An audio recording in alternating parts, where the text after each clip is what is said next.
Entre nous autres, cette semaine, 4 mars 2026, on parle de la voie de contournement et de la surveillance des puits.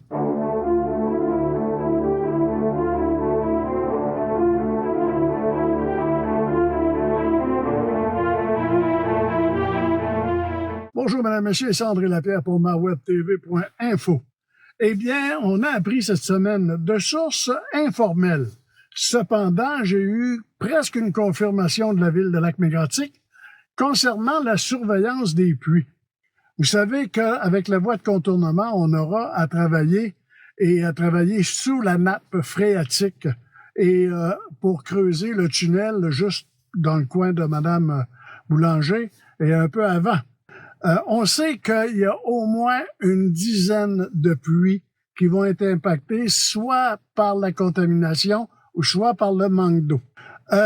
On sait aussi qu'il y en a 138 qui vont être sur surveillance pendant la construction et après. On sait aussi que la municipalité de Frontenac, qui devait faire la surveillance de ces puits-là pendant la construction, a refusé parce que les assurances de la municipalité ont refusé, eux, des assurés, disant que le risque était trop grand. Même si Transport Canada, dans le petit communiqué à l'automne dernier, nous disait que tout est entendu avec la municipalité de Frontenac. La municipalité de Frontenac, d'ailleurs, a été obligée d'émettre un communiqué, remettre ça à ses citoyens pour dire que c'était pas vrai. Et on me dit aussi qu'on a dû reprendre Transport Canada à 4 ou 6 reprises, justement pour des déclarations qui étaient fausses. Maintenant, la ville de Lac-Mégantic, elle, se disait prête à faire la surveillance de ces puits-là.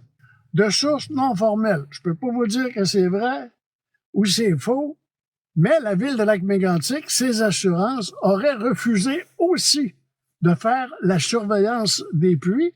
Et là, on parle de réunion qu'il y a eu la semaine dernière, et on me dit du côté de la ville, j'ai demandé au service de communication, on me dit qu'on peut pas me confirmer si oui ou non la ville de Lac-Mégantic fera la surveillance des puits et qu'on négocie en collaboration avec la municipalité de Frontenac, avec Transport Canada, et on devrait avoir une réunion d'ici une semaine ou deux.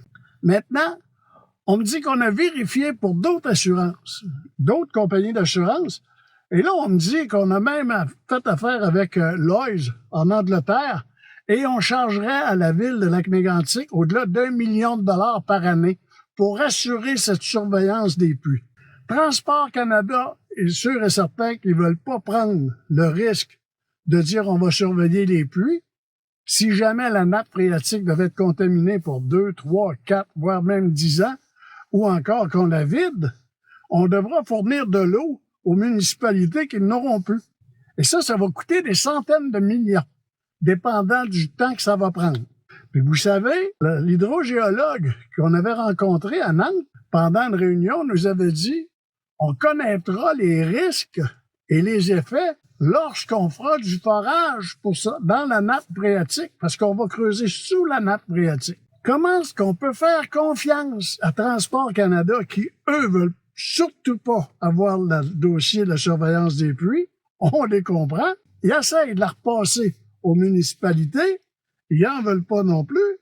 Mais moi, ce que je me demande, c'est si on n'a pas d'accord, parce qu'on parlait d'accord pour le 15 février ou le 15 janvier, vis-à-vis l'OTC qui demandait des mémoires là, pour voir s'il l'acceptait ou non. Est-ce que l'OTC va accepter la construction de ce voie de contournement, même si on n'a pas d'accord pour la surveillance des puits? Qu'est-ce qui arrivera aux gens et qui sera responsable? Oubliez ça, Transport Canada donnera pas ça au CP.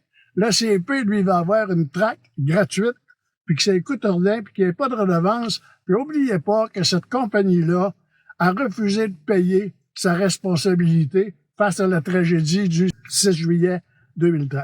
Fait que c'est un dossier à suivre. Est-ce qu'on acceptera du côté de l'OTC, même si on n'a pas de surveillance des puits? J'ai juste la moitié de leur face à Transport Canada pour dire oui. Fait que là-dessus, on suit le dossier.